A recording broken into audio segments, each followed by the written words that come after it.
Salut, c'est la vidéo sur psychologie de Valérie Kourinsky. Je m'appelle Yuri Bessarab. Une personne m'a demandé d'expliquer comment on peut observer le savoir-faire. Le savoir-faire, c'est quelque sensation qu'on peut faire quelque chose. On peut jouer le violon, on peut jouer le piano, on peut parler la langue étrangère, on peut faire des tables ou quelque chose, ou programmer par exemple. Et aussi, pour nous comprendre c'est quoi le savoir-faire, je vous propose de considérer cette définition que le savoir-faire, c'est une sorte de mouvement qu'on peut répéter ou produire légèrement, avec légèreté, facilement. Et voici, on doit considérer deux choses. Mouvement, c'est exactement qu'on peut regarder ou on peut observer dans cette formule, et aussi répétition, répéter. Sur les moments, je dois dire que l'Aristote nous propose de considérer chaque moment comme quelque chose qui consiste de trois phases, de trois étapes. La première, c'est quand on prépare de faire le moment. La deuxième étape, c'est quand on exécute le moment. Et aussi la troisième étape, c'est quand on a relaxation. On peut relaxer après cela. Et puis, on peut regarder, dans cette formule, on peut regarder les moments qui consistent de trois étapes. C'est quelque chose on peut travailler avec. Et aussi, sur répétition, on doit, pour accumuler le savoir-faire, on doit répéter ces moments beaucoup de fois et légèrement. Oui? Mais répétition comme ça, comme la notion, c'est quelque chose de considéré. Dans la nature, il n'y a pas de répétition. Et aussi, nous répète beaucoup de choses dans notre vie. Les saisons se répètent et aussi la répétition peut être positive et négative.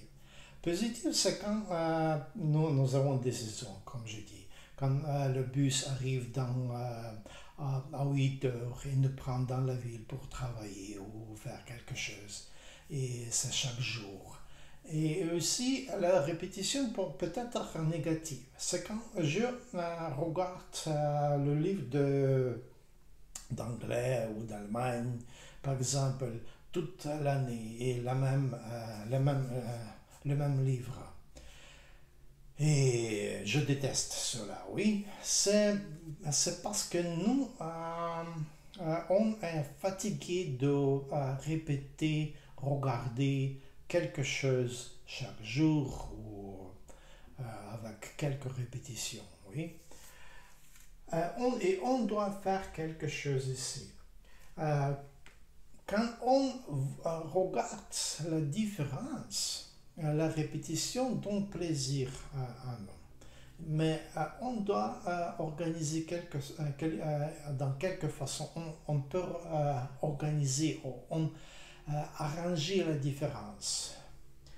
Et à votre opinion, où on peut faire quelque chose de différent? Sur la première étape, deuxième ou sur la troisième étape? On ne peut pas. Ici, avec les moments, on ne peut pas changer quelque chose. On ne peut faire des choses différentes.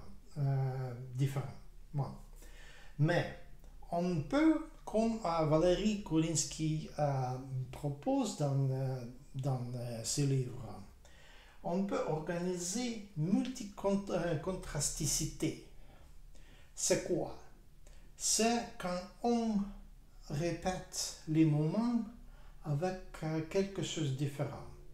Et quelque chose de différent, c'est le rythme, par exemple.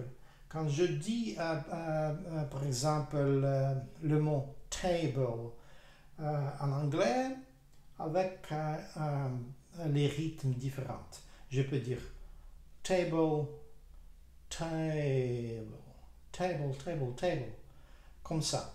Ou on peut changer aussi la force de voix ou le timbre de voix.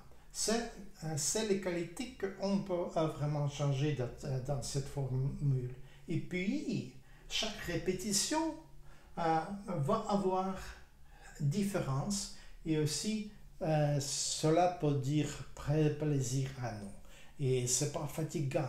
Et c'est intéressant de répéter les choses créativement parce que c'est comment on crée quelque chose comme créativité.